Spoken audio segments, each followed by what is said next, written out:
The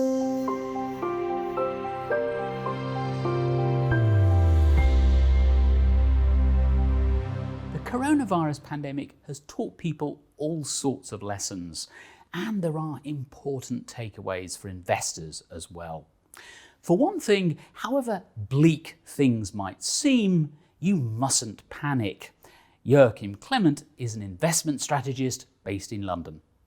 I think in this crisis, just like in every other major crisis, the investors that have done best are the ones that didn't panic, that didn't try to sell in a panic in March when everything seemed to end, including the world. Those that have stuck to their guns, remained long-term investors, they have actually benefited from the recovery that we've seen since late March, which so far nobody has really expected. As Joachim says, the stock market rebound took many investors by surprise. But this is a common misunderstanding. The stock market and the economy are two very different things. If you compare the composition of the stock market, it is very, very different from actually the real economy. For example, consumer goods and retailers, shops, etc. Are about 15 to 20% of the real economy if you measure it as part of GDP. But it's only about 10% of the British stock market. It's even more extreme in the US, where more than 20% of the market cap are IT companies, while IT as a direct contribution to GDP is only about 4 or 5%. So it's a total mismatch between what is happening in the stock markets and what is really happening in the real economy. Most, if not all, investors have made a mistake at some point or another.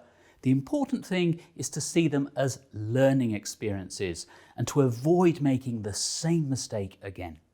There are two lessons that the average investor can learn. First of all, the value of long-term investing, to stick to an investment through the ups and downs. It's really hard to do that in practice, especially if the world is going upside down. But there are some tips and tricks that you can do in order to kind of create that discipline to stick through with your investments into the long run. The other lesson that an investor can learn from this crisis, once again, is that you shouldn't necessarily trust the forecasts of experts. Because as we've seen time and again, and especially in this crisis, the experts are often very, very wrong. We keep hearing how unprecedented the coronavirus crisis is.